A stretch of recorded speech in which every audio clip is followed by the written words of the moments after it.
जय हिंद दोस्तों। मैं आपका दोस्त जय स्वागत करता हूं आपके अपने चैनल पर एक नए वीडियो के साथ। जैसा कि आप जानते हैं एनसीईआरटी की जियोग्राफी का एर्थ क्लास का सेकंड चैप्टर है ये। NCERT geography earth class second chapter, इसका मतलब sixth class seventh class already complete हो चुके हैं। प्लेलिस्ट डिस्क्रिप्शन में है, कमेंट सेक्शन में पिन है, आप उनका पूरा लाभ उठा सकते हैं। और ये 12th तक हम पढ़ेंगे पूरा। हिस्ट्री की भी एनसीईआरटी चल रही है, उसमें भी 6 चैप्टर कंप्लीट हो चुका है और पीवाईक्यू भी चल रहे हैं। आप अपनी सुविधा अनुसार लाभ उठा सकते हैं। टेलीग्राम लिंक डिस्क्रिप्शन में है, आप उससे ज्वाइन कर लेंगे तो आपको बहुत ज़्यादा फायदा होने लगेगा। सेकंड चैप्टर है भूमि, मृदा, जल, प्राकृतिक वनस्पति, वन्य जीवन संसाधन। ये वो चैप्टर है जहाँ से यूपीएससी डायरेक्ट क्वेश्चन पूछता है, चाहे प्रीलिम्स हो चाहे मेंस, या आप स्टेट पीसीएस की तैयारी करें, वहाँ भी आप जानते हैं कि एनसीईआरटी उतना ही महत्वपूर्ण है जितना यूपीएससी है। तो चलिए तंजानिया अफ्रीका की सैर करते हैं। तंजानिया अफ्रीका के एक छोटे गांव में माम्बा पानी लाने के लिए प्रातः शीघ्र उठती है। माम्बा एक लड़के या लड़की का नाम हो सकता है, एक पर्सन का नाम हो सकता है। उसे बहुत दूर जाना पड़ता है और वह कुछ घंटों के बाद लौटती है यानी लड़की है। इसके उपरांत वह घर के कार्यों में अपनी माँ का हाथ बढ़ाती है। यानी इसको पढ़ के हमें क्या समझ में आया, तंजानिया नाम का जो शहर है अफ्रीका में, वहाँ पानी की समस्या दिख रही है क्योंकि माम्बा पानी लाने के लिए प्रातः शीघ्र उठती है, बहुत दूर जाना पड़ता है। तो एक चीज़ आपको यहाँ से कंप्लीट समझ में आई। अपने भाइयों की बकरियों की देखभाल में मदद करती है, यानी वहाँ बकरियाँ पाई जाती हैं। उसके पूरे परिवार के पास उनकी छोटी झोपड़ी के चारों ओर चट्टानी भूमि का एक भाग है। यानी तंजानिया अफ्रीका में चट्टानी भूमि मिलती है। माम्बा के पिता कठिन परिश्रम के बाद कुछ मक्का सेम ही उगा सकते हैं। यानी तंजानिया में मक्का और सेम उगाए जाते हैं। गरीबी या उनके परिवार के साल भर के खाने के लिए पर्याप्त नहीं है, यानी भूमि उर्वर नहीं है। भूमि जो है वह चट्टानी है, वहाँ उतना अच्छा उर्वरता नहीं मिलती। आओ कुछ करके सीखें। जिस प्रदेश में आप रहते हैं उस प्रदेश में भूमि, मृदा के प्रकार, जल उपलब्धता का परीक्षण करें। आपको इंटरव्यू में पूछा जा सकता है कुछ भी, आपके शहर के बारे में, आपके प्रदेश के बारे में, आपके ज़िले के बारे में, तो वो क्लियर आपको पता होना चाहिए अपने शहर, प्रदेश, ज़िले के बारे में अच्छे तरह। दूसरा एक व्यक्ति है पीटर, वह न्यूजीलैंड में रहता है। वहाँ भेड़ पालन होता है, जहाँ उसका परिवार ऊन प्रक्रमण करने का कारखाना चलाता है। प्रतिदिन जब पीटर स्कूल से लौटता है, वह अपने चाचा को अपनी भेड़ों की देखभाल करते हुए देखता है। उनका भेड़ों का बाड़ा कुछ दूरी पर पहाड़ियों से लगे हुए एक विस्तृत घास के मैदान पर स्थित है। यानी यहाँ पहाड़ियाँ भी हैं, विस्तृत घास के मैदान हैं। वहाँ नवीनतम प्रौद्योगिकियों का उपयोग करते हुए एक वैज्ञानिक विधि में से इसका प्रबंध किया जाता है। पीटर का परिवार जैविक कृषि द्वारा सब्जियाँ भी उगाता है। तो आप इन दोनों में डिफरेंस देखेंगे, यहाँ नवीनतम प्रौद्योगिकी आ गई है, यहाँ जैविक कृषि की बात हो रही है। अब आप यहाँ पे तुलना करेंगे अफ्रीका और ऑस्ट्रेलिया की। हमें पता है न्यूजीलैंड के पास में ही ऑस्ट्रेलिया है, तो वो दोनों डेवलप्ड कंट्री के नाम पे आते हैं, और अपना जो अफ्रीका है वो थोड़ा विकासशील देशों में आता है। अफ्रीका अभी पिछड़ा हुआ है कह सकते हैं। तो आप देखेंगे इस पैराग्राफ से हमें ये बिल्कुल अच्छे से पता चल रहा है कि जो अफ्रीका है वहाँ की हालत खराब है और जो न्यूजीलैंड है वहाँ की हालत अच्छी है। वहाँ प्रौद्योगिकी, जैविक कृषि क्या होती है आपने पढ़ा होगा, जिसमें हम यूरिया, एनएप, डीएपी ये सब खादों का प्रयोग, जो रासायनिक खाद हैं उनका प्रयोग नहीं करते हैं। तंजानिया में बकरियां हैं, तो वहीं न्यूजीलैंड में भेड़ों का व्यवसाय, यानी भेड़ से ऊन बनाने का व्यवसाय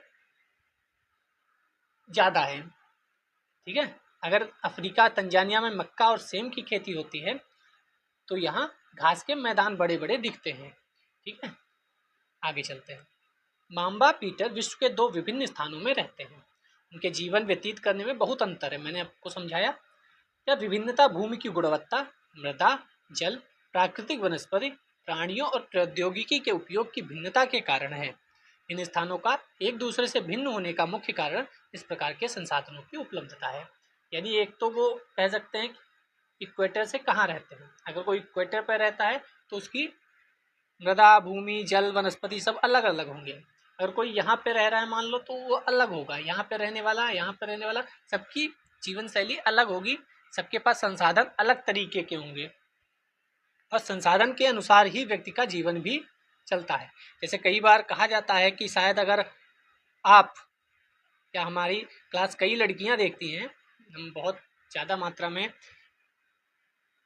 जो व्यूज आते हैं वो लड़कियों के आते हैं, तो अगर वह पाकिस्तान में होती या बांग्लादेश में होती तो क्या वह इतना अच्छे से सब पढ़ाई कर पाती? एक क्वेश्चन उठता है, क्योंकि इस बार एक रिपोर्ट आई थी करंट अफेयर्स में, लड़कियों की शादी 18 साल से पहले कहाँ कितने परसेंट होती है किस देश में, तो वहाँ बांग्लादेश का नंबर बहुत ज़्यादा था, यानी 50% से ज़्यादा लड़कियों की शादी 18 साल से कम उम्र में हो जाती है। तो इसका मतलब है हम कहाँ जन्म ले रहे हैं, इससे भी हमारे जीवन पर प्रभाव पड़ता है। जैसे एक बड़े अध्यापक हैं, वह कहते हैं, अधिकतर बार कई वीडियो में बताते हैं कि अगर एलन मस्क मान लो घाना या चाड में पैदा हुए होते तो एलन मस्क होते क्या? एलन मस्क अमेरिका में है तो वो एलन मस्क बने। तो कहीं ना कहीं हमारी प्रकृति, हमारा जन्म कहाँ हुआ है, उससे भी बहुत ज़्यादा फर्क पड़ता है। आप समझ गए होंगे। आगे चलते हैं, भूमि की बात करेंगे, धीरे धीरे भूमि, जल, मृदा सबकी बात करते हुए आगे बढ़ेंगे। ये आपको ऑस्ट्रिया में साल्जबर्ग नाम का एक शहर है। ऑस्ट्रिया यूरोप का एक बीच में कंट्री है, जो कि पहले बहुत बड़ा ऑस्ट्रिया एम्पायर हुआ करता था, बाद को टूटते टूटते छोटा सा ऑस्ट्रिया एम्पायर बचा। आप इसके चारों तरफ कौन कौन सी कंट्री टच करती हैं वे भी पढ़ लीजिएगा, चाहे जर्मनी हो, स्लोवाकिया हो, हंगरी हो या फिर इटली हो। ठीक है। सभी महत्वपूर्ण प्राकृतिक संसाधनों में भूमि भी शामिल है। भूपृष्ठ के कुल क्षेत्रफल का लगभग 30% भाग भूमि है। क्वेश्चन बना दिया जाएगा कि लगभग 50% से अधिक भूमि भूपृष्ठ है, तो गलत हो जाएगा, और ऐसे ही क्वेश्चन बनते हैं, हम वहाँ फंस जाते हैं।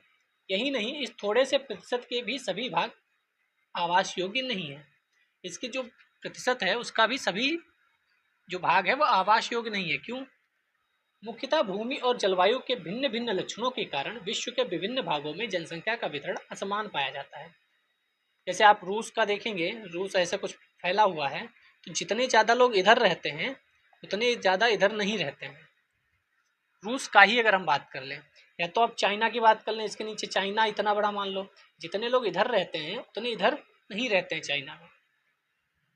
ठीक है। ऐसी कई कंट्री की बात कर लो आप, भारत की कम जगह में ज़्यादा लोग रहते हैं, जबकि आप अगर अमेरिका देखेंगे तो ज़्यादा जगह में कम लोग मिलेंगे आपको। ठीक है। ऊबड़ खाबड़ स्थलाकृत पर्वतों के तीव्र ढाल, जलाक्रांत संभावित निम्न क्षेत्र, मरुस्थल क्षेत्र एवं सघन वन क्षेत्र सामान्यतः विरल अथवा निर्जन है। यानी इन जगहों पर लोग नहीं रह सकते, रहते हैं लेकिन उतनी आसानी से नहीं रह सकते। ऊबड़ खाबड़ स्थल हो, पर्वतों के ऊपर आपको लोग कम मिलेंगे, जहाँ जल बाढ़ आती रहती है वहाँ लोग कम मिलेंगे, मरुस्थल में लोग कम मिलेंगे, वन में लोग कम रहते मिलेंगे। मिलेंगे ज़्यादा लोग कहाँ मिलेंगे? तो उर्वर मैदानों और नदी घाटियों में कृषि के लिए उपयुक्त भूमि उपलब्ध है, वहाँ लोग आपको ज़्यादा मिलेंगे। तभी आप यहाँ लिखा है ये स्थान विश्व के सघन बसे क्षेत्र है। आप भारत की बात करें तो उत्तर प्रदेश बिहार वाले रीजन में काफ़ी जनसंख्या में लोग रह रहे हैं। क्यों? क्योंकि वहाँ उर्वर भूमि है, गंगा का पूरा मैदान है, और इसलिए एक क्वेश्चन भी हिस्ट्री में पूछा जाता है जो कि एनसीईआरटी कंटिन्यू चल रही है, आप उसका भी लाभ उठा सकते हैं, कि जो सबसे बड़ा साम्राज्य था मगध साम्राज्य, वह गंगा नदी के किनारे ही क्यों हुआ? या हम स्टार्टिंग से देखें तो 6th क्लास फर्स्ट चैप्टर में हमने हिस्ट्री में पढ़ा था, शुरुआत हमारी नर्मदा नदी घाटी से होती है, जो 1 लाख वर्ष पहले की बात होती। फिर हम इंडस नदी के पास पहुँचे, फिर हम वहाँ से गंगा नदी के पास आए जो मगध साम्राज्य बना। यानी जो भी विकास हुए वो गंगा नदी, इंडस नदी या नर्मदा नदी के किनारे ही हुए। आप देखेंगे विजयनगर एम्पायर भी तुंगभद्रा और कृष्णा के बीच का जो क्षेत्र था वहाँ हुआ। तो कहीं ना कहीं नदी और उर्वर मैदान तभी होंगे जब वहाँ से नदी प्रवाहित हो रही होगी, जब वो बढ़िया सा गाद और अपने साथ उर्वरक लाएगी बहाकर। ये हमने जियोग्राफी की 6th-7th क्लास में पढ़ा था। तो यहाँ से क्वेश्चन एक कॉन्सेप्चुअल बन सकता है कि लोग कहाँ रहते हैं, इस पर एक 2 स्टेटमेंट बना दिया जाएगा बढ़िया सा, और फिर आपको समझना होगा। भूमि उपयोग। भूमि का उपयोग विभिन्न कार्यों के लिए किया जाता है, जैसे कृषि के लिए हम कार्य करने के लिए, वानिकी के लिए हम करते हैं, खनन के लिए करते हैं। अब जहाँ झारखंड में कोयला निकाला जाता होगा, आपको लगता है वहाँ लोग कितने पास पास रहते होंगे या कितने दूर दूर रहते होंगे? तो आपका पता है कि कोयला जहाँ निकाला जाता है वहाँ रहना इतना आसान नहीं है, क्योंकि वो धूल में उसकी राख जो है वो उड़ती रहती है और उससे समस्याएं उत्पन्न होती हैं। तो उसके आसपास वही लोग रहते होंगे जो इससे जुड़े हुए हैं, यानी यहाँ जो काम कर रहे हैं वही रहते होंगे। बाकी यहाँ रहने लायक जगह उतनी अच्छी नहीं है जितनी अच्छी अन्य जगहों पर है, तो यहाँ लोग कम रहते होंगे। सड़क, उद्योग, ये सब कहाँ स्थापित होते हैं? भूमि पर ही स्थापित होते हैं। साधारणतः इसे भूमि उपयोग कहते हैं। क्या आप मांबा और पीटर के परिवारों के भूमि उपयोग के विभिन्न तरीकों की सूची बना सकते हैं? आपने ऊपर देखा था, उसमें आप लिख सकते हैं कि क्या क्या भूमि उपयोग वह लोग करते थे। भूमि का उपयोग भौतिक कारकों द्वारा निर्धारित किया जाता है, जैसे स्थलाकृत, मृदा, जलवायु, खनिज, जल की उपलब्धता। इन सब से निर्धारित होगा कि भूमि का उपयोग किस तरीके से और किस लिए किया जा रहा है। जैसे अभी मैंने बताया कि गंगा नदी घाटी है, उर्वर भूमि है, तो वहाँ लोग रहने के लिए उपयोग करेंगे और कृषि के लिए उपयोग करेंगे। झारखंड में अगर नीचे कोयला दबा हुआ है तो वहाँ से लोग खनिज निकालने के लिए उसका उपयोग करेंगे। मानवीय कारक जैसे जनसंख्या और प्रौद्योगिकी भी भूमि उपयोग प्रतिरूप के महत्वपूर्ण निर्धारक हैं। ठीक है। स्वामित्व के आधार पर भूमि को निजी भूमि, सामुदायिक भूमि में बांटा जा सकता है। इसके आधार पर, स्वामित्व के आधार पर। निजी भूमि व्यक्तियों के स्वामित्व में होती है, जैसे आपके पिताजी का जो घर है या बाबा के नाम पे, दादाजी के नाम पर होगा, वह निजी भूमि है उनकी। आप जिस मोबाइल से मेरा वीडियो देख रहे हैं वो आपकी निजी भूमि है, उसको बिना परमिशन लिए कोई छू नहीं सकता। वो नहीं कहेगा कि भाई मोबाइल लाओ, ये तो भारत की संपत्ति है, नहीं, वो निजी भूमि है। जबकि सामुदायिक भूमि समुदाय के स्वामित्व में होती है। जैसे आप अपने घर रहते होंगे तो हो सकता है गांव के बाहर एक ऐसा मैदान हो जहां आप क्रिकेट खेलते थे, वॉलीबॉल खेलते थे, फुटबॉल खेलते थे, वहां कोई भी आकर फुटबॉल खेलता था, ऐसा नहीं था कि वहां आप ही खेलते होंगे। तो वह सामुदायिक है, समुदाय की भूमि है। या कोई ऐसी भूमि जहाँ चारागाह होता था, कहा जाता था ये सरकार की भूमि है या समुदाय की भूमि है, वहाँ सभी लोग चारा गायों को चराने, भैंस को चराने जाते थे, तो वह समुदाय भूमि की भूमि हो गई। सामान्य रूप से इसका उपयोग समुदाय से संबंधित व्यक्तियों के लिए किया जाता है, जैसे चारा, फलों, नट, औषधि बूटियों को एकत्रित करना। इस सामुदायिक भूमि को साझा संपत्ति संसाधन भी कहते हैं, यानी सबकी है। जनसंख्या और उनकी मांग सदैव बढ़ती है, लेकिन भूमि की उपलब्धता सीमित है। भारत के पास भूमि तो इतनी ही है, ठीक है, लेकिन पॉपुलेशन इंक्रीज हो रही है। 1947 से लेकर अभी तक इंक्रीज ही हो रही है, ठीक है, और आगे भी हो सकता है बढ़ती ही रहे, लेकिन भूमि तो बढ़ने वाली नहीं है। तो उसी भूमि पर जब ज़्यादा लोग आएंगे तो समस्याएं अपने आप बढ़ेंगी। स्थान के अनुसार भूमि की गुणवत्ता में अंतर होता है। लोगों ने सामुदायिक भूमि पर व्यापारिक क्षेत्र बनाने, नगरीय क्षेत्रों में घर बनाने, ग्रामीण क्षेत्रों में कृषि योग्य भूमि का विस्तार करने के लिए अनाधिकृत हस्तक्षेप करना शुरू कर दिया है। यानी जब भूमि कम होती है तो लोग कहीं ना कहीं कुछ ना कुछ तो करना ही है, तो वह समस्याएं उत्पन्न करने लगते हैं। आज भूमि उपयोग प्रतिरूप में व्यापक परिवर्तन हमारे समाज में सांस्कृतिक परिवर्तनों को दर्शाते हैं। वर्तमान में कृषि और निर्माण संबंधी गतिविधियों के प्रसार के कारण निम्नीकरण, भूस्खलन, मृदा अपरदन, मरुस्थलीकरण पर्यावरण के लिए खतरा है। ये हम अभी आगे के चैप्टर्स में पूरा पढ़ेंगे। निम्नीकरण क्या है, भूस्खलन क्या है, मृदा अपरदन क्या है, मरुस्थलीकरण। ये पिक्चर जो है ये सभी के पास होनी चाहिए, मतलब यूपीएससी के लिए नहीं लेकिन जीवन के लिए, कि भाई हम कहाँ थे और कहाँ आ गए। आप देख सकते हैं यहाँ कितने बढ़िया खेत हैं, पेड़ लगे हुए हैं और लोग झोपड़ियों में रह रहे हैं, बढ़िया फसल उग रही है। लेकिन थोड़े दिन बाद हम देखते हैं कि वहाँ झोपड़ी हट के मकान बनने लगते हैं, लोग हल छोड़कर ट्रैक्टर पे आ जाते हैं, पेड़ धीरे धीरे थोड़ा बहुत कटने लगते हैं और ईंटों के मकान बनने लगते हैं।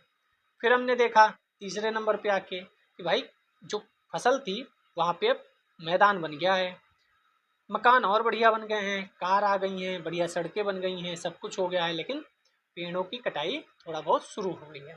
फिर हम और इधर आ गए चौथे नंबर पे, अब तो पूरा अमेरिका बन गया है, एरोप्लेन भी आ गया है, बढ़िया मॉल बन गए हैं, बढ़िया बड़ी बड़ी बिल्डिंग्स बन गई हैं, लेकिन समस्याएं ये है कि पेड़ों का कटान पूरी तरीके से हो गया है। जो एग्रीकल्चर वाली जगह थी आज उसमें पार्क बन गए हैं और लोग पार्क में घूमने आने लगे हैं। जरूरी वहाँ भी है, जरूरी वहाँ भी है, लेकिन हम एक को नष्ट करके दूसरे को बनाना शुरू करते हैं, लेकिन उसका संरक्षण करने की आवश्यकता होती है, उसे नहीं करते। तो अब भूमि संसाधन का संरक्षण कैसे करेंगे? बढ़ती जनसंख्या तथा इसकी बढ़ती मांगों के कारण वन भूमि कृषि योग्य भूमि का बड़े पैमाने पर विनाश हुआ है। लोग बढ़ेंगे तो लोगों के लिए जगह चाहिए रहने के लिए, उनके खाने के लिए कृषि भूमि में भी विस्तार होना चाहिए, उनके चलने के लिए सड़क भी बड़ी होनी चाहिए। तो सब चीज़ों में ज़मीन चाहिए होती है, लेकिन ज़मीन तो उतनी है। इससे इस प्राकृतिक संसाधन के समाप्त होने का डर पैदा हो गया है और फिर हम ज़मीन पे ऐसी चीज़ें उगाते हैं, ऐसी फसलों का उपयोग करते हैं जो उस ज़मीन को, उस भूमि को, उस मृदा को खराब कर रही है। हम इतना पानी जिसमें ज़्यादा लगता है और जहाँ पानी की कमी है वहाँ भी उस फसल को उपयोग कर रहे हैं, लगा रहे हैं, पैदा कर रहे हैं, तो नीचे का पानी सब खत्म हो रहा है, भूमिगत जल खत्म होता जा रहा है, तो आगे समस्याएं होने वाली हैं। इसलिए विनाश की वर्तमान दर को अवश्य रोकना चाहिए। वन रोपण करो, सिर्फ मोबाइल में नहीं कि हाँ एक फ़ोटो खिंचा ली हो गया। सच में वन रोपण करना चाहिए। जहाँ भी आपको गांव में जाएं और लगे कि यहाँ पर पौधा लग सकता है, पेड़ लग सकता है, तो आप जो भी 50, 100, 200 रुपए का पेड़ है वो लाकर वहाँ लगा दें और लोगों से कहें भाई कोई पानी डाल, हो सकता है आपकी बात सुन ले। क्योंकि हम पेड़ लगा के फ़ोटो तो खिंचा लेते हैं, लेकिन वह अपने गंतव्य तक, अपने ऊंचाई तक कितने पेड़ उसमें से जीवित रहते हैं, ये भी महत्वपूर्ण है। वन रोपण, भूमि उद्धार, रासायनिक कीटनाशकों, उर्वरकों के विनियमित उपयोग, अतिचारण, ये भी बहुत महत्वपूर्ण है। और रोग आदि भूमि संरक्षण के लिए प्रयुक्त कुछ सामान्य तरीके हैं। हमने देखा था कि रासायनिक कीटनाशक से हमें बहुत समस्याएं हो रही हैं। जैविक खेती करनी चाहिए। आप बताइए भारत का वह कौन सा राज्य है जो पूर्णतः जैविक कृषि करने वाला राज्य घोषित हो चुका है, वहाँ रासायनिक कीटनाशक उपयोग नहीं होते।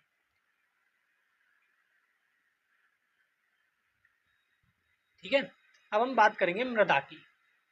पृथ्वी के पृष्ठ पर दानेदार कणों के आवरण की पतली परत मृदा कहलाती है। इसको हमने बताया भी था कि ये मान लो पृथ्वी पूरी है, इसके अंदर पार्ट है, फिर पार्ट है मेंटल का, फिर पार्ट है कोई, ऊपर बहुत पतली परत होती है जिसमें फसल उगाई जाती है, इसमें फसल उगाई जाती है।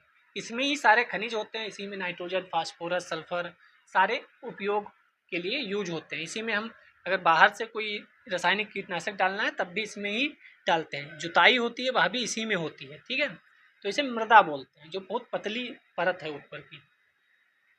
यह भूमि से निकटता से जुड़ी है। स्थल रूप मृदा के प्रकार को निर्धारित करते हैं। मृदा का निर्माण चट्टानों से प्राप्त खनिजों और जैव पदार्थों, आपके लिए इम्पोर्टेंट ये लाइन है, जो नए हैं उन्हें मैं बता दूं कि जो मैं हाईलाइट करता हूं वही आपके लिए महत्वपूर्ण होता है। आप इसको कर लीजिएगा, हाईलाइट नहीं हो रहा। भूस्खलन क्या है? भूस्खलन इस समय बहुत हो रहा है, चाहे आप सिक्किम में देखें, चाहे आप उत्तराखंड में देखें। भूस्खलन होता क्या है? मान लो ये पर्वत है, ठीक है, अब इस पे बहुत से लोगों ने मकान बना लिया, बहुत से लोगों ने सड़क बना दी, मतलब सरकार ने सड़क बना दी, पेड़ भी लगे थे वो सब भी काट दिए। अब यहाँ हो सकता है ऊपर का जो पत्थर वगैरह है वो आंधी आए या बारिश आए या किसी और वजह से ये गिर गया नीचे। अब ये इतना बड़ा पत्थर अगर ऊपर से गिरेगा कितना विनाश करेगा, बस यही है। भूस्खलन को सामान्य रूप से शैल, मलबा या ढाल से गिरने वाली मिट्टी के वृहत संचलन के रूप में परिभाषित किया जाता है। तो ऊपर से जो मिट्टी मलबा गिर रहा है उसके वृहत संचलन के रूप में प्रभावित किया जाता है। ये प्राय भूकंप, बाढ़, ज्वालामुखी से घटित होते हैं। जो मैंने बोला, यहाँ हवा के चक्कर में या बारिश हुई या भूकंप आया, ज्वालामुखी किसी के चक्कर में ये आते हैं नीचे। लंबे समय तक भारी बारिश होने से भूस्खलन होता है, क्योंकि थोड़ी बहुत बारिश होगी तो असर नहीं पड़ेगा, लेकिन बहुत ज़्यादा बारिश हुई, एकदम से बहुत तेज भूकंप आ गया तो समस्याएं विकराल हो सकती हैं। यह नदी के प्रवाह को कुछ समय के लिए अवरुद्ध कर देता है। नहीं, नदी के प्रवाह में जब ये सिल्ट, ये गाद, ये मिट्टी रह जाएगी तो नदी का प्रवाह कैसे हो पाएगा। नदी अवरुद्धता के अचानक फूट पड़ने से निचली घाटियों के आवासों में विध्वंस आ जाता है। हम जानते हैं बिहार में एक नदी है, उसको शोक कहते हैं, बिहार का शोक। कौन सी है? बिहार वाले लोग जो देख रहे हैं वो कमेंट करें, जिससे सभी लोगों को भी जानकारी हो। पहाड़ी भूभाग में भूस्खलन एक मुख्य और विस्तृत रूप से फैली प्राकृतिक आपदा है जो प्राय जीवन और संपत्ति को आघात पहुंचाती है और चिंता का मुख्य विषय है। एक आप सिक्किम की भी न्यूज पढ़े होंगे जो 2-3 साल से तैयारी कर रहे हैं कि सिक्किम में ऊपर एक झील थी, वो मान लो ऐसे अटकी हुई थी, यहाँ से जमीन टूटी, यहाँ से जमीन टूटी और ये झील का पानी नीचे आ गया और बहुत ज़्यादा विनाश हो गया। तो ये आप जो भी करंट अफेयर्स वाले हैं वो आपको अच्छे से पढ़ाएंगे, लेकिन ये बहुत महत्वपूर्ण थी, तो ये झील चर्चा में थी तो इसे पढ़ना भी था। आप पढ़ लें क्योंकि यूपीएससी कभी कभी 1-1.5 साल पीछे का पूछ देता है महत्वपूर्ण चीज़ें जो हैं। और इसमें मेंस में एक टॉपिक है आपदा प्रबंधन पर, डिजास्टर मैनेजमेंट पर, GS 3 में, जिसमें इकोनॉमी इन्वायरमेंट है, वहाँ ये सब चीज़ें बहुत इंपॉर्टेंट है। ये भूस्खलन वाला टॉपिक आप सीधे जो आपदा प्रबंधन वाला आपका जिन्होंने भी पढ़ाया होगा उसके नोट्स होंगे, वहाँ इसको नोट करके थोड़ा सा जो नहीं उसमें लिखा है वह आप लिख सकते हैं। एक वस्तु स्थिति अध्ययन। हिमाचल प्रदेश के किन्नौर जिले में रेकांग पीओ के निकट पीजी गांव में बड़े भूस्खलन के कारण राष्ट्रीय महामार्ग 22 की पुरानी हिंदुस्तानी तिब्बत सड़क का 200 मीटर तक का भाग नष्ट हो गया। अब आप ये वहां जब लिखे आंसर तो ये कोट कर सकते हैं। यह भूस्खलन पंजी गांव में तीव्र विस्फोटन द्वारा हुआ था। विस्फोटन के कारण ढाल का यह कमजोर क्षेत्र नीचे गिर गया, जिसके कारण सड़क और गांव के आसपास की क्षति हो गई। पंजी गांव को किसी संभावित मानव विनाश से बचाने के लिए पूर्ण रूप से खाली करा दिया गया। अब आप सोचिए इन सब कारणों की वजह से गांव खाली करा दिए जाते हैं। तो पहले वहां रहने लोग जाते हैं, जैसे हम लोग भी ऊंचाइयों पर टहलने जाते हैं, तो टहलने जाएंगे तो सड़क बनानी जरूरी है, सड़क बनानी जरूरी है तो वहाँ होटल भी बनाने जरूरी हैं, होटल बनाने जरूरी हैं तो हम एरोप्लेन से भी जाएंगे, तो भाई एरोप्लेन की व्यवस्था करो, हेलीकॉप्टर्स की व्यवस्था करो। फिर हमें लगता है कि यार प्रकृति के साथ हम खिलवाड़ तो नहीं कर रहे हैं, तब पता चलता है खिलवाड़ तो कर रहे हो भाई। प्रकृति किसी दिन मूड घूमा तो प्रकृति खिलवाड़ कर देती है। तो एक कहावत है ना कि हम तो धीरे धीरे काम करते रहे, प्रकृति ने एक बार हथौड़ा मारा और जयराम जी की। तो ये समस्याएं, हम प्रकृति को जितना नुकसान पहुंचा रहे हैं प्रकृति हमें भी उतना ही नुकसान पहुंचाती है। दिक्कत क्या है, हम धीरे धीरे धीरे धीरे धीरे काम करते हैं, प्रकृति एकदम से एक हथौड़ा मारती है और याद रहता है कि हाँ कुछ हुआ था। तो ऐसे ही भूस्खलन है, चाहे आप देखिए अभी एक न्यूज आ रही थी कि दरार पड़ रही है सड़कों में, पर्वत पे। तो ये सब समस्याएं हैं जिनको देखना है और समझना है, क्योंकि प्रकृति बहुत ज़रूरी है। हम प्रकृति के साथ जितना छेड़छाड़ करेंगे, हम भले घूमने ना जाएं लेकिन जिंदा रहने है तो प्रकृति ज़रूरी है। न्यूनीकरण विधि, हम इसको कम कैसे कर सकते हैं, तो पूरा मेंस का आपका टॉपिक यहाँ क्लियर हो जाएगा, कम कैसे कर सकते हैं। वैज्ञानिक प्रविधियों के विकास से हमें समझने की शक्ति मिली है कि भूस्खलन उत्पन्न होने के कौन कौन से कारक हैं, उनका प्रबंधन किसे करना। हम समझ गए इन वजहों से ये हो रहा है, तो उन वजहों को समाप्त कर दो। भूस्खलन को रोकने की कुछ प्रविधियां निम्न हैं। कितनी भी प्रविधियां हो, जब प्रकृति अपना खेला करती है तो सब प्रविधियां खत्म हो जाती हैं। भूस्खलन प्रभावित क्षेत्रों का मानचित्र बनाकर इसमें प्रभावित होने वाले स्थानों को इंगित करना, इस प्रकार इन क्षेत्रों को आवास बनाने के लिए छोड़ा जा सकता है। वाह। भूमि को खिसकने से बचाने के लिए प्रतिधारी दीवार का निर्माण करना। आपको लगता है प्रकृति के सामने ये दीवार आपकी टिक पाएगी? प्रकृति जब खेला करेगी तो ये दीवार रोक पाएगी? लेकिन ये है कि सरकार या लोग अपनी तरफ से कोशिश करते रहते हैं कि हाँ ऐसा कर सकते हैं, वैसा कर सकते हैं। भूस्खलन को रोकने का सबसे प्रभावी तरीका वनस्पति आवरण में वृद्धि। हाँ ये सही, पेड़ लगाओ, पेड़ों को लगाओ, वृक्षारोपण करो। सतही अपवाह तथा झरना प्रवाहों के साथ साथ भूस्खलन की गतिशीलता को नियंत्रित करने के लिए पृष्ठीय अपवाद नियंत्रण उपाय कार्यान्वित किए जाए। सतही अपवाह का मतलब ये ऊपर की पूरी शीट ही बह गई, ऊपर की पूरी मिट्टी एक साथ ही बह गई। इसको आप बहुत अच्छे तरीके से समझें। ये पृथ्वी, मान लो ये पृथ्वी है, ये सेंटर है इसका, तो पृथ्वी के इतने पार्ट को दिखाया गया है कि पृथ्वी के सबसे अंदर क्या है, उसके बाहर क्या है, ये हम पिछली क्लासेस में भी पढ़ के आए हैं। तो सबसे नीचे जो होता है वो जनक चट्टाने हैं, फिर उसके ऊपर अपक्षयित चट्टानी पदार्थ हैं, फिर उसके ऊपर बालूगाद क्ले साथ उपमृदा है, और उसके ऊपर ह्यूमस वनस्पति के साथ ऊपरी मृदा है। यही सारी फसलें होती हैं। तो ये जो पार्ट है वो केवल इतना है ऊपर वाले का, ये जो पार्ट है इतना है। इसके अंदर क्या क्या है, 3-4 पार्ट में होता है, वो हम पहले पढ़ के आए हैं। ये इस पार्ट का है, केवल तने वाले का पार्ट का आपको बताया गया कि ऊपर वाले क्षेत्र में क्या चीज होती है। भूमि पर पाए जाने वाले खनिजों से होता है या अपक्षय की प्रक्रिया के माध्यम से बनती है। खनिजों और जैव पदार्थों का सही मिश्रण मृदा को उपजाऊ बनाता है।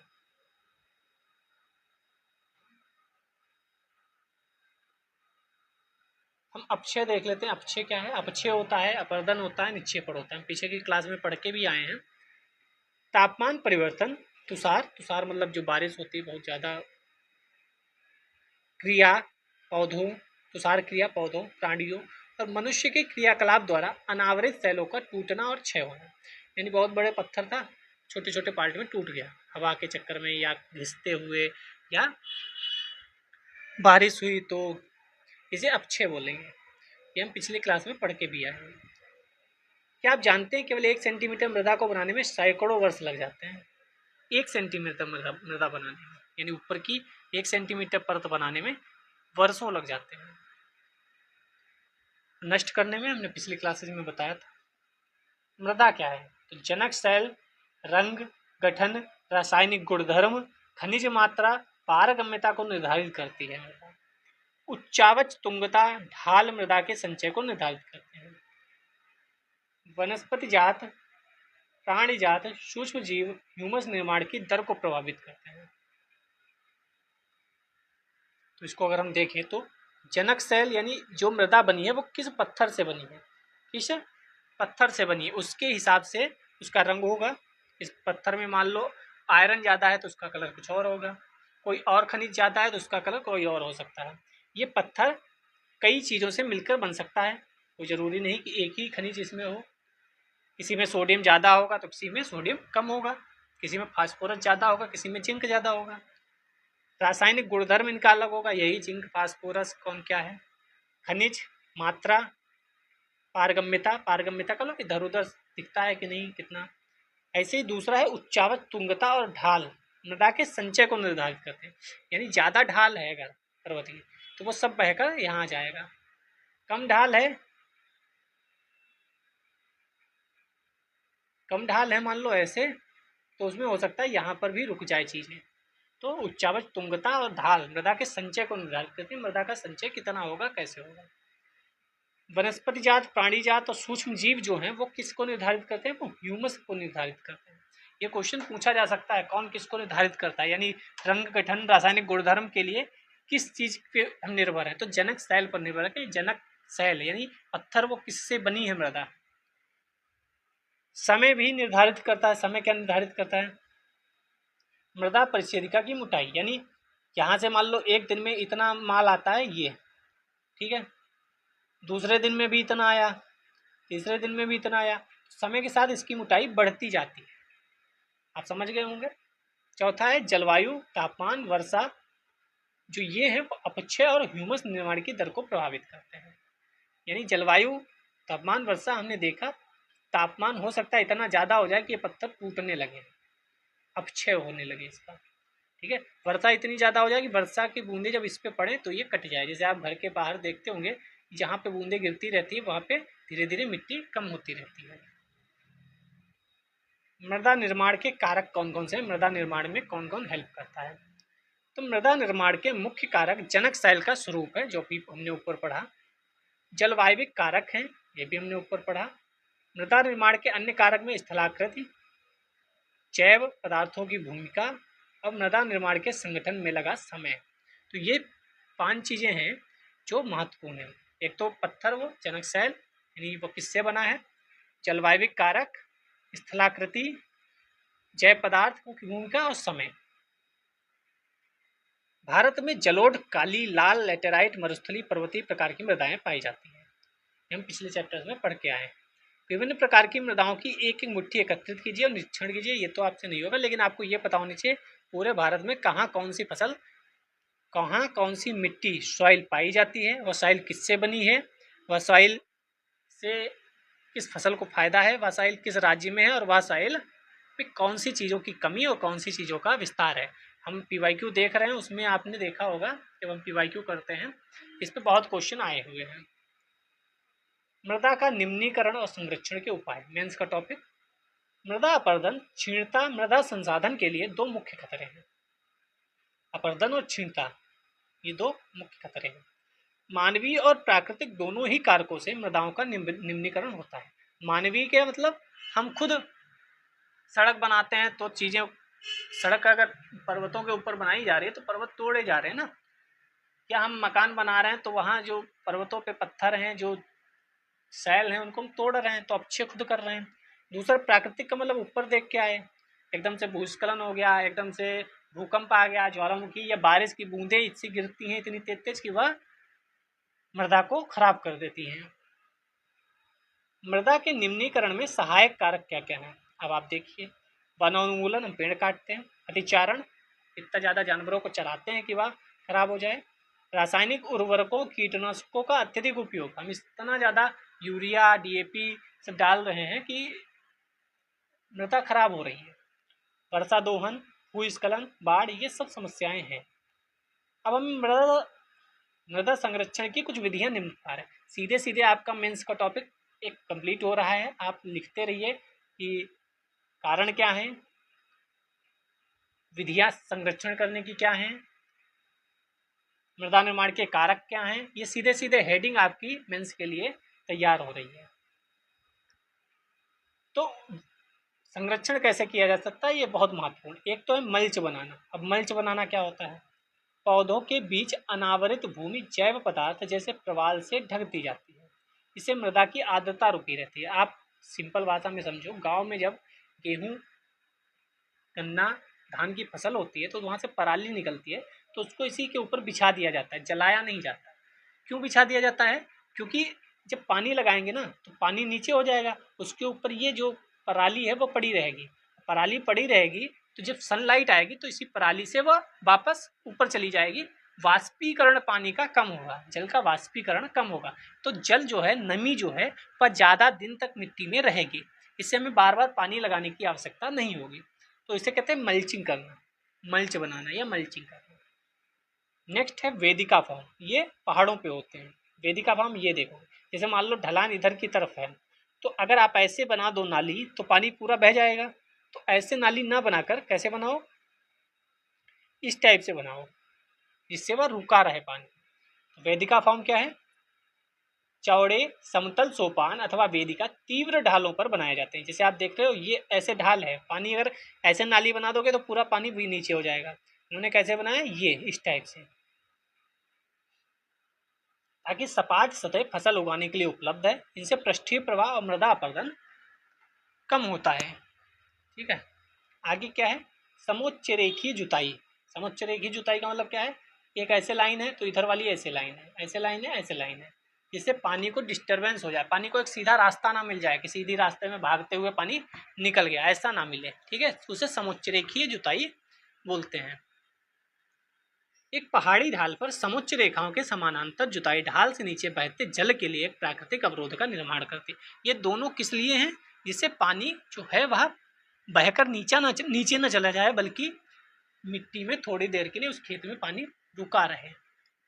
चौथा सबसे महत्वपूर्ण है रक्षक मेखलाएं, यानी आप ये देखेंगे सीधे पेड़ ही लगा दो पूरी चारों तरफ, तो ये क्या होगा, ये पेड़ मिट्टी को बांधे रहता है, मिट्टी का अपरदन नहीं होगा। यहाँ पानी था, खाली पानी थोड़ी बहेगा, पानी अपने साथ मिट्टी को भी ले जाएगा। जब ये कर दोगे तो ये मिट्टी को बांधे रहती है। तटीय प्रदेशों, शुष्क प्रदेशों में पवन गति रोकने के लिए वृक्ष कतारों में लगाए जाते हैं, ताकि मृदा आवरण को बचाया जा सके। हमने कल आपको पढ़ाया था, अफ्रीका में जो सहारा मरुस्थल हमने पढ़ा था, वहाँ पे पेड़ लगाए जा रहे हैं पूरी लाइन से, जिससे मरुस्थल नीचे की तरफ ना बढ़ पाए, जितना है उतना ही रहे, बल्कि वहाँ भी पेड़ लगा दो, हो सकता है वहाँ भी थोड़ी देर बाद पेड़ जीवित हो जाए। क्योंकि हमने देखा है कि राजस्थान जो हमारा है, वहाँ पे कहा जाता है पहले मछली के अवशेष मिले हैं, वहाँ पहले खेती होती थी, वहाँ पहले पानी था, अब पानी खत्म हो गया है, क्यों ना हम फिर से वहाँ पानी पहुँचाकर और पेड़ों को लगाना शुरू करें। चलिए नेक्स्ट है समोच्च रेखीय रोधिकाएं, ये भी वैसे ही है। समोच्च रेखाओं पर रोधिकाएं बनाने के लिए पत्थरों, घास, मृदा का उपयोग किया जाता है, यानी पेड़ों का उपयोग कर लो या इन सब का उपयोग कर लो। रोधिकाओं के सामने जल एकत्र करने के लिए खाइयाँ बनाई जाती हैं, यानी जल एकत्र हो जाए ये, क्योंकि जल बहता है तो सिर्फ जल नहीं बहता, आप यहाँ इस क्रियाकलाप से देख सकते हैं। यहाँ पे पानी डालेंगे, ये मिट्टी भरी हुई है, पीली पीली जो है येलो कलर की, ये सब मिट्टी है। जब पानी डालते हैं तो ये मिट्टी भी साथ में बह रही है, आप देखोगे, ठीक है, तो साथ में मिट्टी बह रही है और यहाँ मिट्टी आपको दिख भी रही है। लेकिन जब हम पेड़ लगा देते हैं तो आप देखोगे मिट्टी बहुत कम मात्रा में बह रही है पानी के साथ, क्योंकि जो जड़ हैं, पेड़ की जड़ें हैं, जो रूट्स हैं, वह मिट्टी को बांधे रखती है। आप पढ़ लेना, ये तो आपको पता भी होगा। अगला काम क्या कर सकते हैं, चट्टान बांध। चट्टान बांध क्या है, यह जल के प्रवाह को कम करने के लिए बनाए जाते हैं, या नालियों की रक्षा करते हैं, मृदा क्षति को रोकते हैं। यानी चट्टान ही बना दी जाती है कि नीचे पानी बह के जा ही ना पाए। बीज की फसल उगाना। बीज की फसल क्या है, वर्षा दोहन से मृदा को सुरक्षित रखने के लिए अलग अलग समय पर भिन्न भिन्न फसलें एकांतर कतारों में उगाई जाती हैं। तो कतार अलग अलग, ठीक है। वर्ष 1975 में मानव उपयोग के लिए जल की खपत 3850 घन मीटर किलोमीटर प्रतिवर्ष थी, जो वर्ष 2000 में बढ़कर 6000 घन किलोमीटर प्रतिवर्ष से भी अधिक हो गई। यानी पानी की खपत भी बढ़ गई और पानी की खपत के साथ साथ पॉपुलेशन भी बढ़ गई, जनसंख्या भी बढ़ गई। तो जनसंख्या तो बढ़ गई, पानी की खपत जितनी पहले एक आदमी करता था उससे ज़्यादा कर रहा है, तो पानी की खपत और ज़्यादा मात्रा में बढ़ चुकी है। एक टपकता नल एक वर्ष में 1200 लीटर जल व्यर्थ कर सकता है। हमारे घरों में ये काम अक्सर होता ही रहता है, कोई ना कोई टंकी ऐसी जो ज़रूर है, जो बहुत पुरानी हो गई है और उससे पानी टपकता रहता है और हम उस पर ध्यान भी नहीं जाता। हमें लगता है एक एक पॉइंट ही तो, एक एक बूंद ही तो गिर रहा है। एक एक बूंद हर घर से अगर गिर रहा होगा तो आप सोचिए, फिर आपको याद आएगा वो अफ्रीका के देश जहाँ पानी, हमने स्टार्टिंग में ही पढ़ा था, कितनी दूर से वो लड़की लाती थी, माम्बा नाम था जिसका। जल की बात करते हैं, मृदा की बात हो गई। जल एक महत्वपूर्ण नवीकरणीय प्राकृतिक संसाधन है। नवीकरणीय तो है, लेकिन हमने पिछले चैप्टर्स में पढ़ा था, आपने देखा होगा, नवीकरणीय है लेकिन पीने योग्य जल बहुत कम है, वह सीमित ही मात्रा में है। भूपृष्ठ का 3/4 भाग जल से ढका हुआ है, इसीलिए इसे जल ग्रह कहना उपयुक्त है। लगभग 3.5 अरब वर्ष पहले जीवन आदि महासागरों में ही प्रारंभ हुआ था। ये हम 11th की एनसीईआरटी में पढ़ेंगे, जब पूरा एक टेबल बनी हुई है, कब क्या हुआ वो याद करने में दिक्कत होती है लोगों को, लेकिन हम उसको याद करेंगे। आज भी महासागर पृथ्वी की सतह के 2/3 भाग को ढके हुए हैं और विविध प्रकार के पौधों और जंतुओं को मदद करते हैं। महासागरों का जल लवणीय है, मानवीय उपयोग के लिए उपयुक्त नहीं है। जो मैंने बोला, जल तो बहुत है, लेकिन पीने योग्य जल सीमित है। आलवण जल केवल 2.5% ही है। आलवण, ये स्टेटमेंट बन सकता है। इसका लगभग 70% भाग बर्फ की चादरों हिमालयों के रूप में अंटार्कटिका, ग्रीनलैंड पर्वतीय प्रदेश में पाया जाता है। और ये 2.5% का भी 70% तो बर्फ के रूप में है। अपनी स्थिति के कारण यह मनुष्य की पहुंच के बाहर है। केवल 1% आलवण जल उपलब्ध है और वह मानव उपभोग के लिए उपयुक्त है। सिर्फ 1% आलवण जल। भौम जल नदियों, झीलों, पृष्ठीय जलों के रूप में वायुमंडल में जलवाष्प के रूप में पाया जाता है। हमने पिछले चैप्टर्स में पढ़ा था कि जो जल है सबसे ज़्यादा कहाँ है, फिर उसके बाद कहाँ है, उसके बाद कहाँ है। उसमें आपको लगता है रिवर, बहुत ज़्यादा पानी रिवर में होगा, लेकिन रिवर तो बहुत दूर आती है। इससे ऊपर वायुमंडल है। यानी अगर मैं आपसे कहूँ कि वायुमंडल में पानी ज़्यादा है, यानी ऊपर हवा में पानी ज़्यादा है, या नदियों में पानी ज़्यादा है, रिवर्स में पानी ज़्यादा है, तो आप कहोगे भैया रिवर्स में पानी ज़्यादा है, वायुमंडल में हवा है, वहाँ थोड़ी पानी होगा। लेकिन हमने पिछले क्लासेस में पढ़ा कि वायुमंडल में पानी ज़्यादा है जबकि रिवर्स में पानी कम है। ये लिखा है हम कितना रोज उपयोग करते हैं पानी। इसलिए आलवणी जल पृथ्वी का सबसे अधिक मूल्यवान पदार्थ है। पृथ्वी पर जल ना बढ़ाया जा सकता और ना घटाया जा सकता है। इसकी कुल मात्रा स्थिर रहती है। इसकी प्रचुरता में विविधता प्रतीत होती है, क्योंकि यह वाष्पीकरण, वर्षण, प्रवाह की प्रक्रियाओं द्वारा महासागरों, वायु, भूमि, पुनः महासागरों में चक्रों द्वारा निरंतर गतिशील है। जैसा कि आप जानते हैं, जल चक्र कहते हैं इसे। मनुष्य जल की बड़ी मात्रा का उपयोग न केवल पानी और धुलाई में ही करता है, वरन उत्पादन प्रक्रिया में भी करता है। जल कृषि, उद्योग, बांधों के जलाशयों के माध्यम से विद्युत उत्पादन करने में भी उपयोग किया जाता है। जल स्रोतों के सूखने अथवा जल प्रदूषण के कारण अलवणी जल की आपूर्ति की कमी के मुख्य कारक बढ़ती जनसंख्या, भोजन, नकदी फसलों की बढ़ती मांग, बढ़ती नगरीकरण और बेहतर होता जीवन स्तर है। तो अगर आपको मैं बताऊं कि जो जल है उसका 70% से ज़्यादा कृषि में उपयोग कर रहे हैं। उसमें अधिकतर पानी भूमिगत जल है, आप यह भी जानते हैं।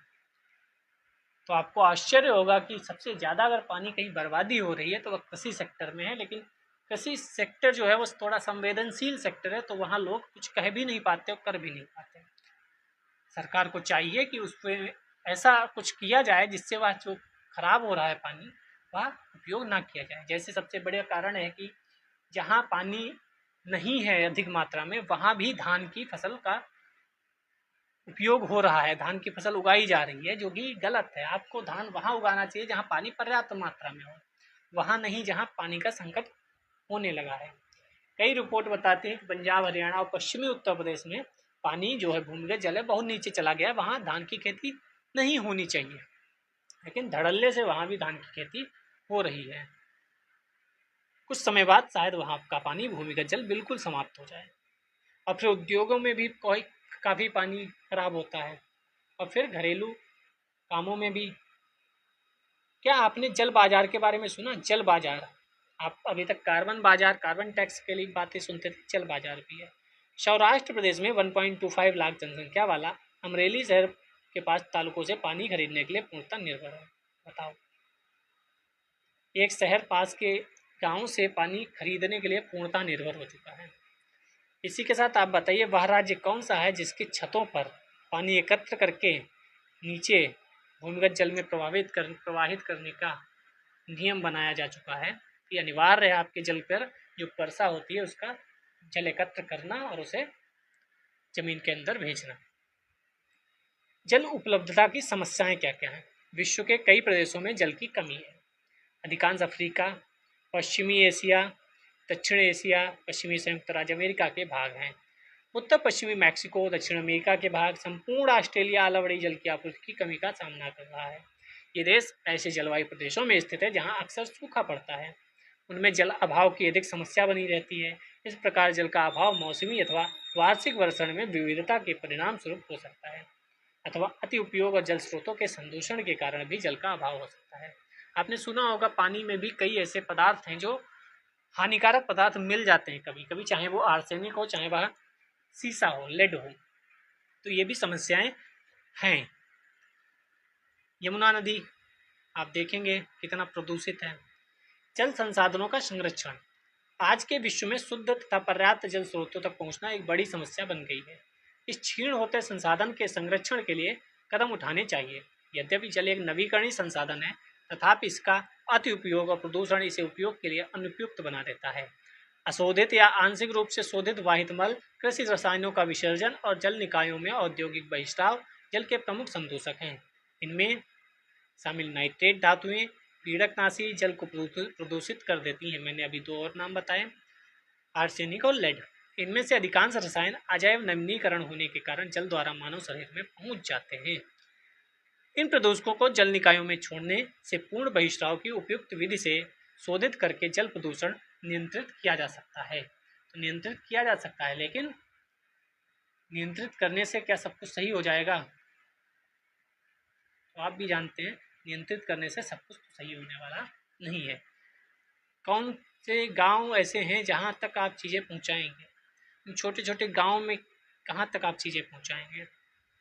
वन और अन्य वनस्पति आवरण धरातलीय प्रवाह को मंद करते हैं और भूमिगत जल को पुनः पूरित करते हैं। जल संग्रहण पृष्ठीय प्रवाह को बचाने की दूसरी विधि है। जल को संग्रहण करो। अभी मैंने बताया कि कौन सा ऐसा स्टेट है जहां अनिवार्य हो गया है जल को छत पर इकट्ठा करना और उसे अच्छे से संग्रहण करना। जल रिसाव को कम करने के लिए खेतों को सिंचित करने वाली नहरों को ठीक से पक्का करना। रिसाव और वाष्पीकरण से होने वाली क्षति को रोकने के लिए क्षेत्र की स्प्रिंकलों से सिंचाई, जैसे आप इसमें देख सकते हैं। लेकिन क्या भारत का किसान इतना पैसे वाला हो चुका है कि वह आपकी इन लाखों रुपए की जो चीज़ें हैं उनका उपयोग कर पाएगा? क्या आपको नहीं लगता जिन गांव में खेत दूर हैं वहाँ ये पहला दी जाएगी और चोर रात को उसे चोरी करके नहीं ले जाएगा? क्या आपको लगता है कि उनके पास इतनी ज़्यादा वैज्ञानिक समझ है कि पाइप जब खेत में पड़ी हैं और जब जुताई करनी है तो सारी पाइप को किनारे लाकर इकट्ठा किया जाएगा, फिर जुताई की जाएगी और फिर से पाइप बिछाई जाएगी? क्या उनके पास इतना पैसा है लेबर को देने के लिए कि हर बार पाइप समेटो, फिर जुताई करो, और फिर पाइप बिछाओ, शायद नहीं। अधिक प्रभावी विधि है वाष्पीकरण की अधिक दर वाले शुष्क प्रदेशों में सिंचाई की ड्रिप अथवा टपकन विधि का उपयोग होता है। वहाँ भी आपको पाइप बिछानी पड़ेगी, वहाँ भी आपको चीज़ें लानी पड़ेंगी। तो यह सब भारत जैसे देश में जो इतने गरीब हैं अभी किसान, अभी हमें किसानों को हर माह पैसा देने की आवश्यकता पड़ती है, वहाँ उनके पास इतना पैसा है क्या कि वो ये सब चीज़ें लगा पाएंगे।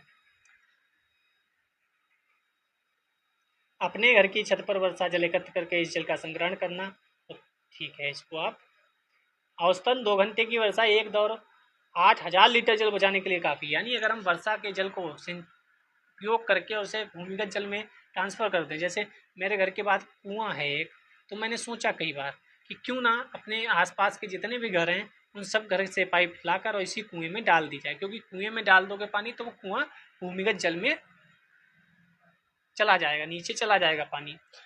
तो ऐसी चीज़ें कर सकते हैं, जो पुराने कुएं हैं उनका उपयोग हम कर सकते हैं पानी को संरक्षित करने के लिए। ये आप मेंस में भी लिख सकते हैं जब वहाँ आए कि आप अपने सुझाव दीजिए, या इंटरव्यू में आप इसका यूज कर सकते हैं।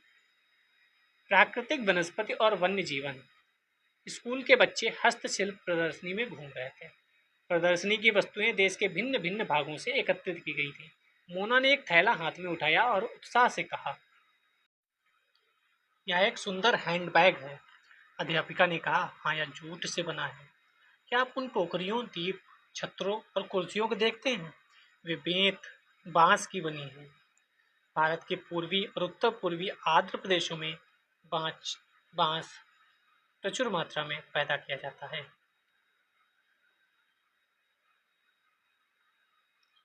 पूर्वी और पूर्वी आंध्र प्रदेशों में बांस प्रचुर मात्रा में मिलता है। जस्सी रेशमी स्कार्फ देखकर उत्साहित थी। यह खूबसूरत स्कार्फ देखो। अध्यापिका ने स्पष्ट किया कि रेशम रेशम कीटों से प्राप्त किया जाता है। इस पे क्वेश्चन ऑलरेडी आ चुका है 2024 यूपीएससी प्रीलिम्स। जो सहतूत के पेड़ों पर पाले जाते हैं। बच्चे समझ गए, पौधे हमें अनेक विभिन्न उत्पाद प्रदान करते हैं जिनका उपयोग हम अपने दैनिक जीवन में करते हैं। प्राकृतिक वनस्पति वन्य जीवन केवल स्थलमंडल, जलमंडल, वायुमंडल के बीच जुड़े एक सकरे क्षेत्र में ही पाए जाते हैं, जिसे हम जैव मंडल कहते हैं, जो हम पढ़ के आए हैं। जैवमंडल में सभी जीवित जातियां जीवित रहने के लिए एक दूसरे से परस्पर संबंधित और निर्भर रहती हैं। हम जलमंडल पर भी निर्भर हैं, स्थल पर भी, वायुमंडल पर भी निर्भर हैं। सब कुछ मिलकर ही एक जीवन का निर्माण करते हैं।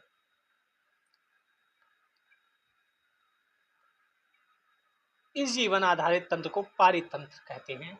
वनस्पति और वन्य जीवन बहुमूल्य संसाधन हैं। पौधे हमें इमारती लकड़ी देते हैं, प्राणियों को आश्रय देते हैं, ऑक्सीजन उत्पन्न करते हैं जिसमें हम सांस लेते हैं, फसलों को उगाने के लिए आवश्यक मृदा की सुरक्षा करते हैं, रक्षक मेखला के रूप में कार्य करते हैं, भूमिगत जल के संग्रह में सहायता करते हैं, हमें फल, लेटेक्स, तारपीन का तेल, गोंद, औषधि पौधे, कागज प्रदान करते हैं जो आपके अध्ययन के लिए अत्यधिक आवश्यक है। पौधों के असंख्य उपयोग हैं, उनमें आप कुछ और जोड़ सकते हैं। तो पौधे हमें इतना सब कुछ तो देते हैं। पेड़ हमें ऑक्सीजन से लेकर इमारती लकड़ी तक से लेकर जड़ी बूटियों से लेकर फल सब कुछ देते हैं। आप ये ब्रह्म कमल देख सकते हैं, एक औषधि बूटी है, इतना मनोरम है।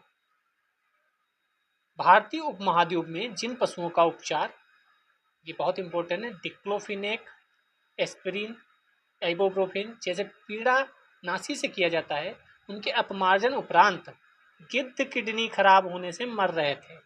तो इनमें से निम्नलिखित कौन सी दवाइयाँ हैं, कौन सी पीड़ानाशी हैं जिनकी वजह से गिद्ध मर रहे थे? तो आपको पता होना चाहिए, करंट अफेयर्स में आती रहती। एक और दवाई आ गई है जिसको बैन करने के प्रयास में है सरकार। पशुओं पर इन औषधियों के उपयोग करने पर प्रतिबंध लगाने के प्रयास किए जा रहे हैं तथा आरक्षित स्थान पर गिद्ध के प्रजनन के प्रयास किए जा रहे हैं। तो कई ऐसी चीज़ें हैं जिनकी वजह से पेड़ पौधे ही नहीं, जानवरों को भी दिक्कत होती है। अब किंगफिशर देख सकते हैं, किलकिला नाम भी है इसका। वन्य जीवन के अंतर्गत जंतु, पक्षी, कीट, जलीय जीव रूप आते हैं। उनसे हमें दूध, मांस, खाल, ऊन प्राप्त होती है। कीट जैसे मधुमक्खी, आजकल आपको मधुमक्खी का छत्ता बहुत कम देखने को मिलता होगा। मधुमक्खी हमें शहद देती है, फूलों के परागण में मदद करती है और पारितंत्र में अपघटक के रूप में एक महत्वपूर्ण भूमिका निभाती है। चिड़िया अपने भोजन के लिए कीटों पर निर्भर करती है। जब हम चिड़िया की बात करते हैं तो हमारे बचपन में एक चिड़िया थी जो काफ़ी मात्रा में हमारे घर के बाहर आती थी, लेकिन नहीं दिखती, जिसे गौरैया कहते हैं। कहाँ गई, क्यों गई, कैसे गई, किसी को मतलब नहीं। अब कटकोर के रूप में कार्य करती हैं जो कीट हैं वह। गिद्ध मृत जीव जंतुओं को खाने के कारण एक अपमार्जक है। तो गिद्ध क्या है, अपमार्जक। वह जो मर जाता है कोई जानवर वगैरह तो उसको खाने का काम करते हैं। पर्यावरण का एक महत्वपूर्ण शोधक समझा जाता है, यानी गंदगी साफ कर देता है, वरना दिक्कत हो, ये कहा जा रहा है। इसलिए प्राणी चाहे बड़े हों छोटे हों, पारतंत्र को संतुलन बनाए रखने में महत्वपूर्ण भूमिका निभाते हैं। अब प्राकृतिक वनस्पति का वितरण देख लेते हैं। आज का चैप्टर थोड़ा लंबी है तो थोड़ा लंबा वीडियो बनेगा, लेकिन आपके लिए महत्वपूर्ण है। वनस्पति की वृद्धि मुख्य रूप से तापमान आर्द्रता पर निर्भर करती है। हम पिछले चैप्टर्स में देखे थे कि अगर हम इक्वेटर की बात करें तो वहाँ 24 घंटे में बारिश अवश्य होती है। हर दोपहर के बाद बारिश होना अनिवार्य है, वहाँ की विशेषता। वहाँ टेम्परेचर भी खूब है, तो वहाँ पेड़ भी खूब लंबे लंबे पेड़ मिलते हैं, इतने लंबे लंबे घने मिलते हैं कि उसके अंदर प्रकाश नीचे नहीं पहुँच पाता। लेकिन वही अगर हम बात करें तो ध्रुवों पर क्या ऐसा होगा, नहीं। तो समय के अनुसार तापमान और आर्द्रता, या एक लाइन में बोले क्लाइमेट, जलवायु की वजह से अलग अलग जगहों पर अलग अलग टाइप की वनस्पति प्राप्त होती है। विश्व की वनस्पति के मुख्य प्रकारों को 4 वर्गों में बांटा गया है। जहाँ ज़्यादा बारिश, जहाँ ज़्यादा टेम्परेचर वहाँ वन होंगे, जहाँ थोड़ा तो कम बारिश वहाँ घास स्थल होंगे, फिर गुल्म और टुंड्रा आएगा। भारी वर्षा वाले क्षेत्रों में विशाल वृक्ष उग सकते हैं। इस प्रकार वन प्रचुर जल आपूर्ति वाले क्षेत्रों में ही पाए जाते हैं। जैसे जैसे आर्द्रता कम होती है वैसे वैसे वृक्षों का आकार, उनकी सघनता कम हो जाती है। अभी हमने ऊपर पढ़ा और पिछले भी क्लास में पढ़ा। सामान्य वर्षा वाले क्षेत्रों में छोटे आकार वाले वृक्ष घास उगती हैं। विश्व के खास स्थलों का निर्माण होता है। कम वर्षा वाले शुष्क प्रदेशों में कटीली झाड़ियाँ गुल्म उगते हैं। अगर मैं ये पृथ्वी बनाऊँ और आपसे पूछूं या एक स्टेटमेंट बना दूं कि कांगो में बहुत बड़े बड़े घास के मैदान पाए जाते हैं, तो आप कहोगे कांगो कहाँ है, तो आपको पता होना चाहिए कांगो अफ्रीका का देश है जो इक्वेटर पर पड़ता है।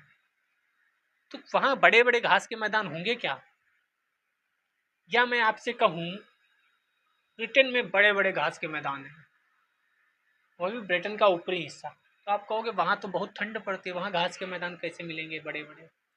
तो आप इसकी वितरण की वजह से समझ सकते हैं कहाँ घास के मैदान होंगे, कहाँ बड़े बड़े पेड़ होंगे। तो अभी हमने बोला भारी वर्षा, जहाँ टेम्परेचर ज़्यादा होगा, यानी इस क्षेत्र में यहाँ से यहाँ तक बहुत बड़े बड़े पेड़ मिलेंगे।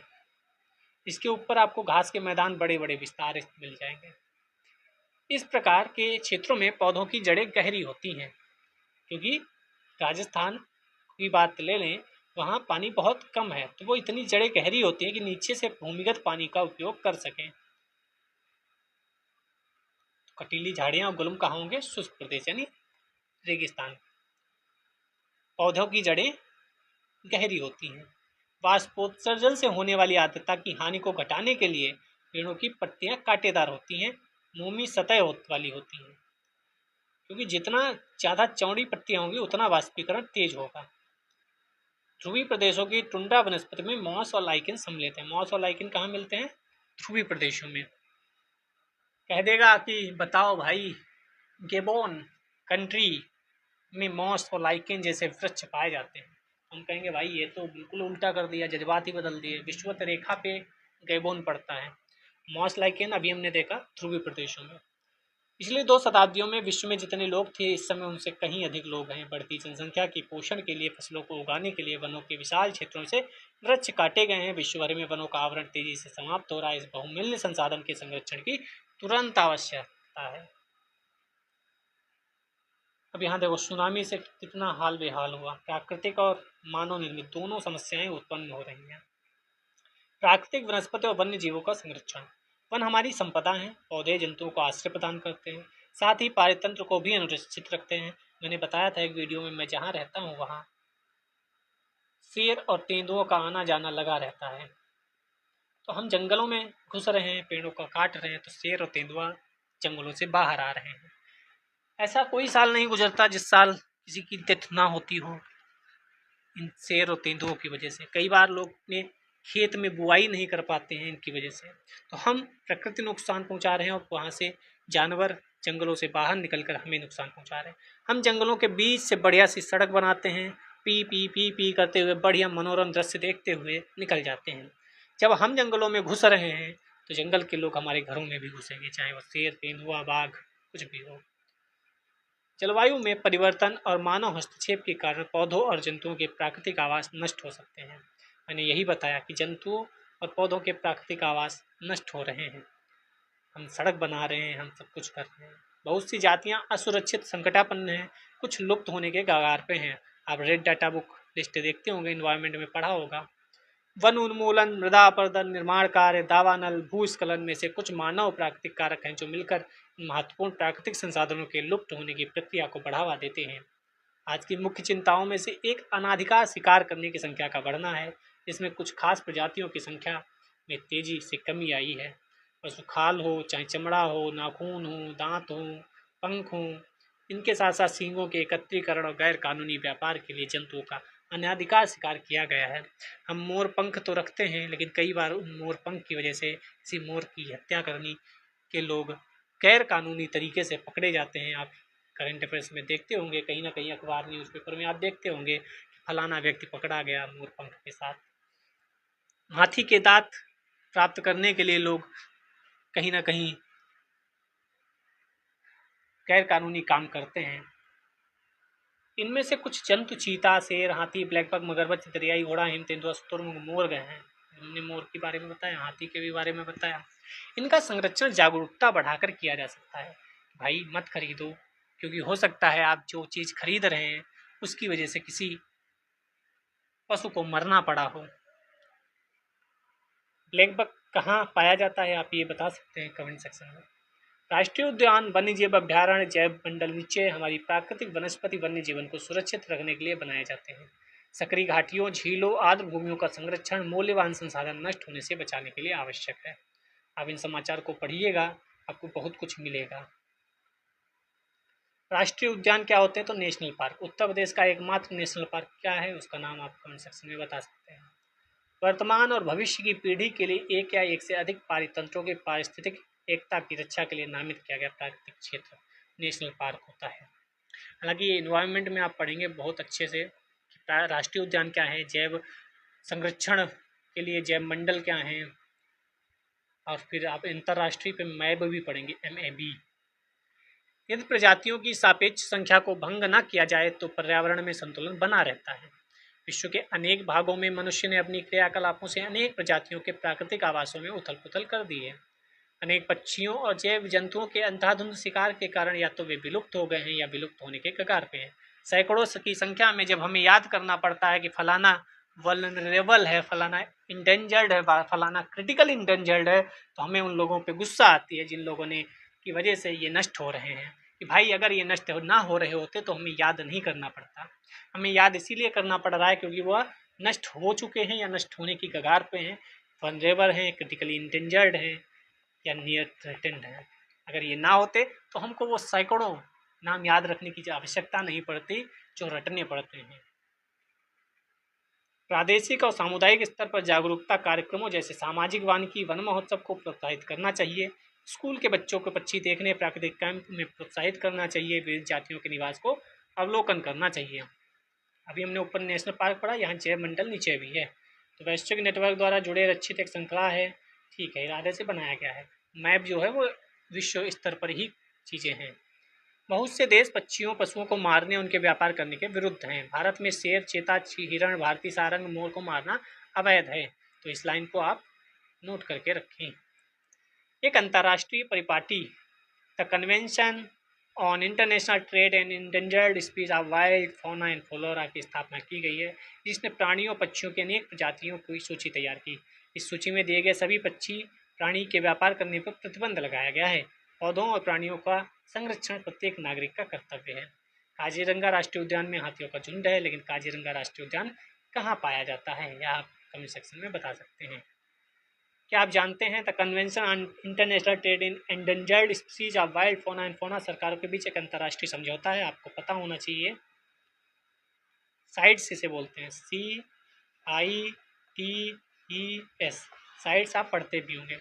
इसका उद्देश्य यह सुनिश्चित करना है कि वन्य प्राणी पौधों के नमूनों के अंतर्राष्ट्रीय व्यापार से उनके जीवन को कोई खतरा नहीं है। मोटे तौर पर पशुओं की 5000 जातियाँ, पौधों की 5000, पौधों की 28,000 जातियाँ रक्षित हैं। भालू, डाल्फिन, कैक्टस, प्रवाल, आर्किड, एलो कुछ उदाहरण हैं। अगर ये याद करनी पड़ जाए तो यूपीएससी हो चुका।